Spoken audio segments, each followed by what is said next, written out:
بسم اللہ الرحمن الرحیم۔ معزز خواتین و حضرات، السلام علیکم ورحمۃ اللہ وبرکاتہ۔ آج گوشہ کمال کی نشست نمبر 296 میں ایک بار پھر آپ کی خدمت میں حاضر ہیں۔ اس نشست کو 296 ہی کہا جائے گا، اس لیے کہ گزشتہ نشست کو میں نے غلطی سے 295 کی بجائے 294 کہہ دیا تھا، جبکہ 294 اس سے پہلے میں پیش کر چکا تھا۔ تو اس غلطی کی معذرت آپ سے۔ تو یہ ترتیب کے لحاظ سے اب یہ نشست نمبر 296 یعنی 296 ہے۔ اب ہم پرانا ہماری جو یادیں باقی ہے کا سلسلہ تھا اس کی طرف واپس آ رہے ہیں، اس لیے کہ حج کے مراحل بھی معاف کیجیے عمرے کے مراحل بھی طے ہو گئے اور حرمین شریفین کی زیارت بھی ہو گئی ہے مجھے۔ اس کے بعد طبیعت بھی قدرے بہتر ہو گئی ہے، بالکل صحیح تو اب بھی نہیں کہہ سکتے، اس لیے کہ گلے کی مستقل خرابی اب تک چل رہی ہے۔ تو بہرحال آج سے ہم دوبارہ یادیں باقی ہیں کا سلسلہ شروع کر رہے ہیں۔ آج کی ہماری شخصیت ہے پروفیسر حسن الاعظمی ازہری۔ یہ تقریباً 48 سال قبل کا انٹرویو ہے جو میں نے ان سے اخبار جہاں کے لیے کیا تھا۔ تو اس انٹرویو کی ایک بات تو یہ ہے کہ یہ تقریباً اس زمانے میں کیا تھا میں نے جب پاکستان میں زبان کا مسئلہ زیر غور تھا۔ ہر محفل میں کہا جاتا تھا کہ پاکستان کی زبان جو ہے وہ اردو ہی نہیں ہونی چاہیے بلکہ علاقائی زبانوں کو اہمیت دی جانی چاہیے۔ تو اس سلسلے میں عرض کر دوں کہ میں اس سے قبل بھی ایک بار کہہ چکا ہوں کہ پاکستان کے قیام میں بڑا کردار ادا کرنے والے آغا خان سوم یعنی تیسرے آغا خان وہ پیش تھے۔ انہوں نے پاکستان بننے سے پہلے اور بعد یہ کہا تھا کہ اگر پاکستان میں زبان کا جھگڑا ہمیشہ کے لیے ختم کرنا ہے تو اس کی زبان کوئی علاقائی نہیں ہونی چاہیے اور نہ بر صغیر کی سب سے مشہور و معروف زبان ہونی چاہیے یعنی اردو۔ انہوں نے کہا عربی کو اگر ہم قومی زبان بنا لیں گے تو اس سے آپ دیکھیں گے کہ بیش بہا فوائد ہوں گے۔ عربی کا سارا لٹریچر، اردو کا تو ہے ہمارے پاس، عربی کا سارا لٹریچر ہمارے پاس آ جائے گا، عرب ممالک سے ہمارے تعلقات اچھے ہوں گے اور زبان کا جھگڑا آئے دن پیدا نہیں ہوگا۔ آپ دیکھ لیجئے مشرقی پاکستان صرف زبان کے جھگڑے کی وجہ سے الگ ہوا تھا، تو اس میں بہت بڑا یعنی ہاتھ زبان کا بھی تھا۔ اور اس کے بعد اب تک بعض علاقائی زبانوں کے جو پرچارک ہیں وہ کہتے رہتے ہیں کہ اردو کیوں ہو قومی زبان جبکہ کسی صوبے کی زبان نہیں ہے۔ تو یہ پورے ہندو پاکستان کی زبان تھی اور چونکہ اتنے بڑے برصغیر میں یہ واحد زبان تھی جو سمجھی جاتی تھی، لکھی اور پڑھی جاتی تھی۔ اس کے بعد تو بھارت میں تو ہندی ہو گئی، پاکستان میں اردو ہو گئی، لیکن ایک تصور جو تھا کہ اگر پاکستان کی قومی زبان عربی ہو جائے تو ہمارا دین سے بھی بہت قریبی تعلق ہو جائے گا، عرب ممالک سے ہمارے تعلقات اچھے ہوں گے، پاکستان کی معیشت کو بھی فروغ حاصل ہوگا۔ بہت سارے معاملات تھے جن کی وجہ سے یہ تجویز پیش کی گئی تھی، اور کی بھی کس نے؟ آغا خان سوم نے۔ اسی کے حامی تھے ایک اور شخصیت پروفیسر حسن الاعظمی ازہری، جن کے بارے میں آج میں کچھ گفتگو کر رہا ہوں۔ یہ بھی بہت بڑی شخصیت تھے، علمی و ادبی تو تھے ہی، لیکن عربی زبان پر جتنا عبور ان کو حاصل تھا اس زمانے میں شاید ہی کسی کو۔ یہ انٹرویو میں نے تقریباً 48 سال پہلے ہفت روزہ اخبار جہاں کے لیے کیا تھا۔ تو پروفیسر حسن الاعظمی صاحب کا بھی یہی خیال تھا کہ پاکستان کو زبان کے جھگڑوں سے اگر نجات دلانی ہے اور ترقی کرنی ہے تو عربی زبان کو قومی زبان بنا لیا جائے۔ آپ آج کے جو انٹرویو میں نے شائع کیا تھا اس زمانے میں، آج اس کے کچھ اقتباسات آپ کی خدمت میں پیش کر رہا ہوں۔ اس سے اندازہ ہوگا کہ ہمارے یہاں مثبت سوچ رکھنے والے کتنے لوگ تھے جن کی آواز کو سنا نہیں گیا یا زیادہ اہمیت نہیں دی گئی۔ اب آپ دیکھیے کہ عرب ممالک سے پاکستان کے گہرے تعلقات کا اہم ترین سبب، جہاں ایک مشترکہ زبان ہونی چاہیے وہ ہم نے نہیں ہونے دی، مشترکہ دین تو ہے ہمارا جو پوری دنیا کے مسلمانوں سے ہمارے روابط کو قائم کیے ہوئے ہے۔ تو پاکستان میں عربی زبان کا فروغ دراصل عرب ممالک سے ہمارے مستحکم تعلقات کی کڑی ہے۔ پاکستان میں عربی زبان کی ترویج اور ترقی کے لیے پروفیسر حسن العازمی ازہری کی خدمات کو فراموش نہیں کیا جا سکتا۔ اب تو دنیا میں نہیں رہے وہ، لیکن بہرحال انہوں نے جو خدمات انجام دی پاکستان میں عربی زبان کے فروغ کے لیے اور اس کے توسط سے عرب ممالک سے تعلقات کے لیے۔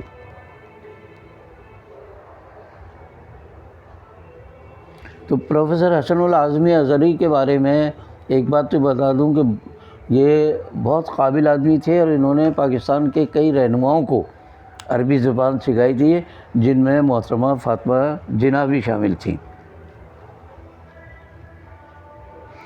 پروفیسر حسن العازمی صاحب جو تھے وہ عالمی تنظیم اتحاد عالم الاسلامی کے بانیوں میں سے ایک تھے۔ وہ آپ نے 1938 میں مسلم دنیا کی سب سے بڑی اور قدیم ترین یونیورسٹی یعنی جامعۃ الازہر سے پی ایچ ڈی کے مساوی سند الشہادیہ العالمیہ امتیاز کے ساتھ حاصل کی تھی، یعنی پی ایچ ڈی تھے ایک لحاظ سے وہ۔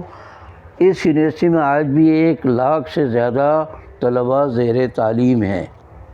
یہ 1976 میں نے جب انٹرویو کیا تھا اس وقت کی تعداد بتا رہا ہوں میں، آج نہ جانے کتنے ہیں بہرحال۔ جامعۃ الازہر سے مفتی اعظم فلسطین اور صدر حواری بومدین جیسے رہنماؤں نے گریجویشن کیا ہے۔ ہم پروفیسر حسن العازمی ازہری سے انٹرویو کے لیے ان کی عالمی تنظیم اتحاد عالم اسلامی کے دفتر پہنچے تو وہ جنوبی یمن کے اساتذہ سے مصروف گفتگو تھے۔ ظاہر ہے ان کی زبان تو اردو نہیں تھی تو عربی میں گفتگو ہو رہی تھی ان کی۔ 6 اساتذہ کا یہ وفد پاکستان میں عربی کی تدریس اور فروغ کے سلسلے میں آیا ہوا تھا اور اس کے سربراہ ایک نوجوان استاد حسن محمد سیف تھے۔ حسن محمد سیف نے پروفیسر حسن العازمی کی خدمات کا اعتراف کرتے ہوئے ہمیں اس وقت بتایا تھا کہ ان کے وفد کے تمام ارکان پروفیسر صاحب سے اردو بذریعہ عربی سیکھ رہے ہیں۔ باہمی تعارف اور رسمی گفتگو کے بعد پروفیسر صاحب سے باقاعدہ انٹرویو شروع ہوا۔ انہوں نے ہمارے ہر سوال کا نہایت تفصیل کے ساتھ جواب دیا اور بڑے اطمینان کے ساتھ ہمیں مطمئن کیا۔ ہم اس پورے انٹرویو کو تو اس وقت پیش نہیں کر سکتے اس لیے خاصا طویل تھا، میں اس کے کچھ حصے چیزہ حصے اقتباسات پیش کر رہا ہوں۔ میں نے ان سے سوال کیا کہ جدید دور میں عربی زبان کی کیا اہمیت ہے؟ تو پروفیسر صاحب نے جواب دیا، عربی جو ہے دنیا کی جامع ترین زبان ہے۔ اس زبان میں 5 کروڑ الفاظ ہیں۔ آپ اندازہ کیجئے کتنی وسیع زبان ہے، 5 کروڑ الفاظ ہیں، جبکہ اس دنیا میں سب سے زیادہ استعمال ہونے والی زبان انگریزی میں صرف 60,000 الفاظ ہیں۔ موازنہ کیجئے 60,000 سے 5 کروڑ کا۔ عربی زبان کو مشکل زبان سمجھا جاتا ہے، مگر حقیقت یہ ہے کہ بڑی آسان زبان ہے۔ ابتدا میں کچھ وقت دقت معلوم ہوتی ہے، بعد میں اس کا سیکھنا چنداں دشوار نہیں رہتا۔ اس زبان کی خصوصیت کا اندازہ کیجئے تو یہ دنیا کی سب سے خوبصورت زبان نظر آئے گی۔ اس کا وسیع ترین علمی و ادبی لٹریچر پوری دنیا کے سرمایہ علم و ادب کا ماخذ ہے، یعنی وہیں سے سارے سرچشمے پھوٹتے ہیں۔ یہ عربی زبان کے صوتی حسن کا مقابلہ بھی آج تک کوئی زبان نہ کر سکی۔ شاید اسی لیے عرب اپنے مقابلے میں پوری دنیا کو عجم یعنی گونگا کہا کرتے تھے۔ ہمارے لیے اس زبان کی اہمیت اس لحاظ سے بھی ضروری ہے کہ یہ قرآن کی زبان ہے، ہمارے رسول صلی اللہ علیہ وآلہ وسلم کی یہ زبان ہے اور ہمارے اسلاف کی زبان ہے۔ ہم نے ان سے سوال کیا دوسرا کہ پاکستان میں عربی زبان کی ضرورت اور اس کے مقام پر آپ کیا کہیں گے؟ تو انہوں نے فرمایا پاکستان اسلام کے نام پر وجود میں آیا تھا اور اسلام کی سرکاری زبان عربی ہے۔ واضح ہے، انہوں نے کہا اسلام کی سرکاری زبان عربی ہے، تو اسلام کے نام پر وجود میں آنے والے ملک میں اس کی سرکاری زبان یعنی عربی ہی ہونی چاہیے۔ اس لیے یہ زبان ہمارے لیے ناگزیر بھی ہے۔ ہم عربی کو اپنی مملکت کے کاموں میں جتنی زیادہ جگہ دیں گے، یہ مملکت اتنی ہی زیادہ مستحکم اور ترقی یافتہ ہوگی۔ پاکستان کے لیے عربی زبان کی اہمیت کا اندازہ آپ اس واقعے سے لگا سکتے ہیں کہ قیام پاکستان کے چند روز بعد ہی 5 افراد پر مشتمل ایک چینی وفد نے قائد اعظم سے ملاقات کی۔ اس وقت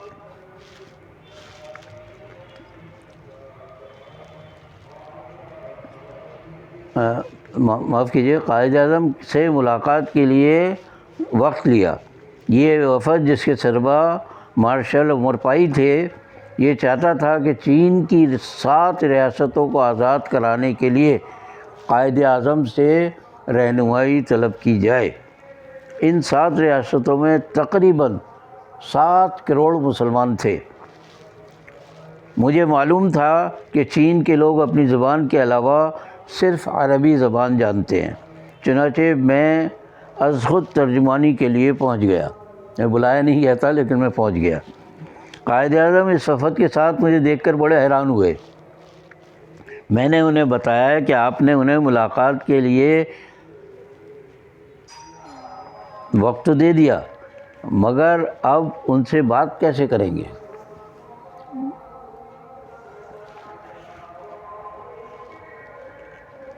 کیونکہ یہ لوگ تو چینی زبان جانتے ہیں یا عربی۔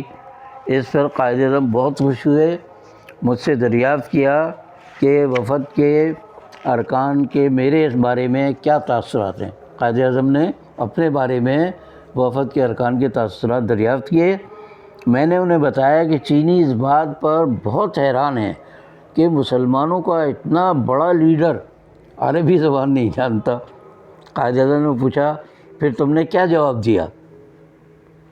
میں نے قائد اعظم کو یہ کہہ کر اطمینان دلایا کہ میں نے چینی وفد کو یہ بتا دیا ہے کہ خدا نے قائد اعظم کو جن لوگوں یعنی انگریزوں سے مقابلے کے لیے دنیا میں بھیجا ہے، وہ ان کی زبان خوب اچھی طرح جانتے ہیں اور یہی ان کے لیے زیادہ ضروری ہے۔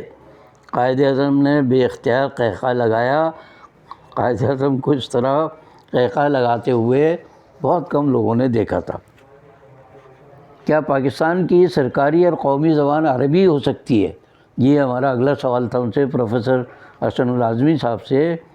تو انہوں نے فوراً کہا ہو سکتی ہے کہ کیا معنی ہے، ہونی چاہیے۔ معتمر عالم اسلامی کے دوسرے اجلاس میں جو فروری 1951 یعنی 1951 میں شہید ملت لیاقت علی خان کی صدارت میں ہوا تھا، مرحوم آغا خان نے اپنی تقریر میں کہا تھا کہ پاکستانیوں پر لازم ہے کہ انگریزی کی جگہ عربی کو سرکاری زبان بنا کر مسلم دنیا اور عرب ممالک سے تعلقات کو مزید استوار کریں۔ ان کا خیال تھا کہ اگر عربی کو پاکستان کی قومی زبان نہ بنایا گیا تو انگریزی یہاں سے کبھی نہ جائے گی۔ ان کی بات دیکھ لیا، آج تک درست ثابت ہوئی ہے، اور یہ بات آج ثابت ہو گئی کہ ہمارے ملک کا ایک بازو زبان کی بیگانگی کے سبب ہم سے الگ ہو گیا اور انگریزی آج بھی ہر جگہ مسلط ہے۔ پھر ہم نے ان سے سوال کیا پروفیسر صاحب سے کہ عربی پاکستان کی قومی زبان بن گئی تو ہم فوری طور پر گونگے اور ایک دوسرے سے ناآشنا ہو جائیں گے۔ تو انہوں نے کہا جی نہیں، یہ اندیشہ یہ قطعاً غلط ہے۔ آپ کی اطلاع کے لیے عرض ہے کہ مصر، شام، مراکش، تیونس، لیبیا، سوڈان اور کئی ممالک میں آج بھی عربی رائج ہے۔ ان ممالک کی اصل زبان عربی نہیں ہے، بلکہ یہ زبان بعد میں وہاں پہنچی اور سرکاری زبان بنی۔ 1937 میں یہودیوں نے یہ طے کر لیا تھا کہ وہ اپنی مذہبی زبان یعنی عبرانی کو دوبارہ رائج کریں گے، جو ایک مردہ زبان تھی۔ چنانچہ چند برسوں میں وہ اپنے مقصد میں کامیاب ہو گئے اور آج بھی یہی زبان اسرائیل کی سرکاری زبان ہے۔ اصل بات عزم کی ہے۔ پھر عربی تو ایک زندہ جاوید زبان ہے، انہوں نے تو مردہ زبان کو زندہ کیا، یہودیوں نے یا اسرائیلیوں نے۔ تو اس کی ہماری جو عربی زبان ہے اس کی محض دینی اہمیت ہی نہیں ہے، بلکہ دنیاوی اعتبار سے بھی یہ زبان ہماری نہایت اہم ضرورت ہے۔ عربی زبان کو رائج کرنے کا تہیہ کر لیا جائے تو 20 سال سے کم مدت میں یہ ہماری قومی زبان بن سکتی ہے۔ ہم 75-76 سال زبان کے چکر میں ضائع کر چکے ہیں۔ اس کی وجہ سے ہمارے تمام صوبائی اور لسانی اختلافات ختم ہو جائیں گے، کیونکہ اس گئے گزرے دور میں بھی مسلمان عربی زبان سے جذباتی لگاؤ رکھتے ہیں۔ اس کے علاوہ عربی زبان میں دنیا کے تمام علوم کا ذخیرہ موجود ہے۔ یہ انٹرویو ذرا طویل ہو جائے گا، اس لیے باقی انشاءاللہ اگلی نشست میں پیش کروں گا میں۔ تب تک کے لیے مجھے اجازت دیجیے، باقی بشرط زندگی باقی۔ اللہ حافظ۔